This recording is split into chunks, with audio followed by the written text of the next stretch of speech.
2018년 출시했던 플래그십 킬러 포코 F1의 명성을 이을 스마트폰 포코 F5를 소개합니다. 안녕하세요. 아로랑 테크튜브 아로랑입니다. 오늘은 5년 만에 제대로 된 가성비로 돌아온 이 포코 F5 간단한 사용 후기 준비해봤는데요.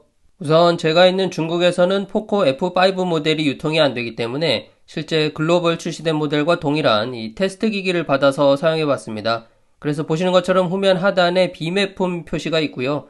후면 카메라 렌즈 사이에도 일종의 워터마크 같은 표시가 있습니다만 실 판매되고 있는 제품과 동일한 기기라는 점 참고해 주시기 바라고요. 중국에서는 레드미 노트 12 터보라는 이름으로 출시를 했습니다. 후면 브랜드 로고를 제외하면 디자인, 컬러 모두 동일합니다. 포코 F5는 글로벌 출시 모델이라 MIUI 글로벌 버전이 탑재되어 있습니다.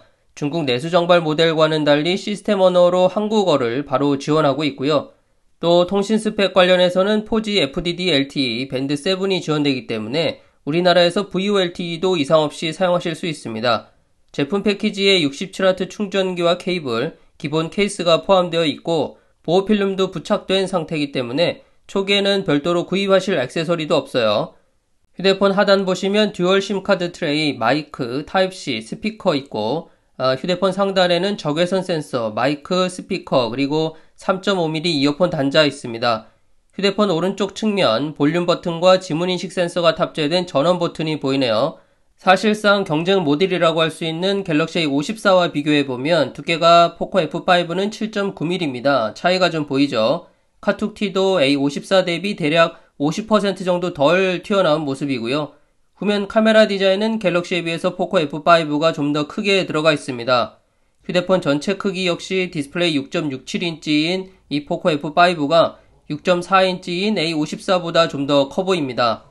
포코 F5 무게는 181g인데요. 비교적 가벼운 편이죠. 때문에 후면 재질은 플라스틱입니다. 이렇게 세게 누르면 살짝 들어가기도 합니다만 실 사용상에 있어서는 큰 문제는 없었습니다. 다만 화이트와 블랙 컬러는 유광 마감이기 때문에 지문이라든지 특히 스크래치에 좀 취약한 아쉬움이 있었습니다. 자, 그리고 디스플레이 외국의 사례를 보니까 속칭 오줌액정 아니냐 이런 말들이 조금 있던데요. 글쎄요, 제가 받은 제품은 보시는 것처럼 그런 느낌이 전혀 없었습니다. 디스플레이 설정에서 시력 보호 모드를 조정해 본다거나 색상 옵션 자체를 변경해 본다거나 하면 특히 색상 옵션은 플래그십 모델 수준으로 다 들어가 있기 때문에 디테일하게 커스텀이 가능합니다. 그래서 옵션 설정에서 온 문제 또는 극히 일부 제품에서 나타날 수 있는 문제 아닌가 싶고요.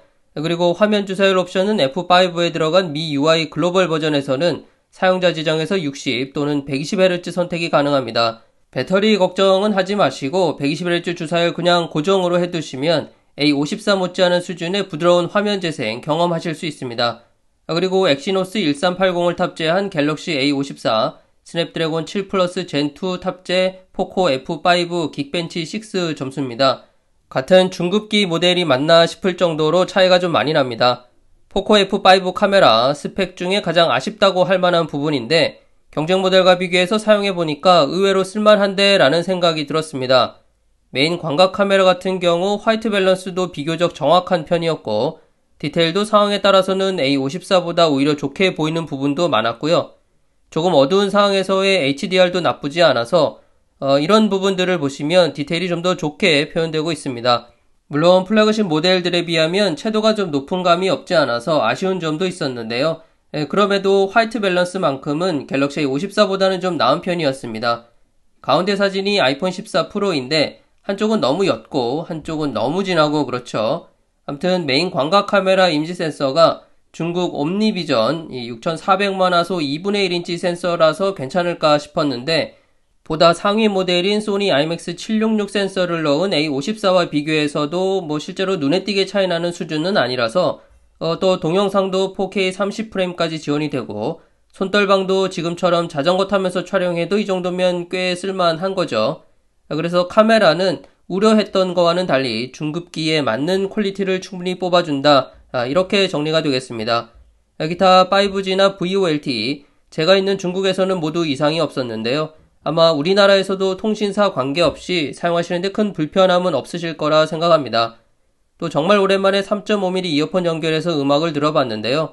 블루투스 이어폰에 너무 익숙해져 버려서 유선이 오히려 어색한 감이 없지 않지만 음질은 역시 뭐 유선이죠.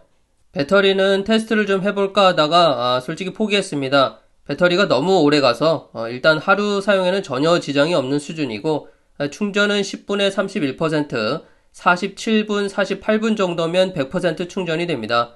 자, 이제 정리를 좀 해보면 좋았던 점, 비교적 얇고 가볍다는 거, 생폰 느낌으로 사용하려고 보시는 것처럼 후면에 보호 필름 붙이고 사용했는데요. 사이즈와 무게 너무 만족스러웠습니다. 두 번째, 전체적으로 빠릿한 성능. 이 정도면 사실 작년에 나온 플래그십 기본 모델들과 비교해서도 전혀 밀리는 스펙이 아니기 때문에 뭐 게임을 포함한 전반적인 앱 구동에 있어서 전혀 불만이 없었습니다. 세 번째는 우려했던 것과는 달랐던 괜찮은 카메라. 2분의 1인치 옴니비전 센서라서 괜찮을까 싶었는데 다른 모델들과 직접 비교해서 실사용해보니까 이 정도면 충분히 중급기답다 싶습니다. 아쉬운 점이라면 후면 재질이 스크래치에 취약하기 때문에 물론 케이스를 씌워서 사용하면 별 문제는 없습니다만 저는 일단 가벼운 무게를 위해서 이렇게 보호 필름으로 대체를 했는데 이거 나쁘지 않은 것 같습니다. 두 번째, F5에 설치되어 있는 미 UI 글로벌 롬 같은 경우 통화 녹음이 미지원입니다. 이건 안드로이드 정책상 어쩔 수 없는 부분이라 그래서 통화 녹음이 중요하다고 하시면 언락하시고 인도네시아 롬이나 인도롬이나 이렇게 찾아서 설치를 직접 해줘야 하는 불편함이 없지 않습니다. 세 번째는 외장 SD카드 미지원인데요. 3.5mm 이어폰 단자도 들어갔고 이왕에 외장 SD카드까지 지원했더라면 완벽했을 텐데 하는 아쉬움이 있습니다. 앞서 말씀드린 몇 가지 정말 소소한 아쉬움들을 제외하면 가격 대비 성능을 현재 기준에서 볼 때 거의 최고라고 평가해도 지나침이 없을 것 같습니다. 그리고 지난번 영상으로 말씀드렸던 12일부터 시작되는 알리 썸머 세일 이벤트 상세 내용은 이 12일 이벤트 시작 당일 올릴 예정인데요. 현재 엠바고 때문에 가격을 구체적으로 말씀드리긴 좀 곤란하지만 실구입가 기준으로 거의 최저가라고 보시면 될 것 같아요. 다행히 요즘 환율도 출시 당시보다 괜찮아서 포코 F5 구입 타이밍은 아주 최적이다 이렇게 생각합니다. 아무튼 이벤트 관련 영상은 12일 오후 6시 전후로 업로드가 될 예정입니다. 이 할인 코드가 선착순이라 금방 소진될 수 있으니까요.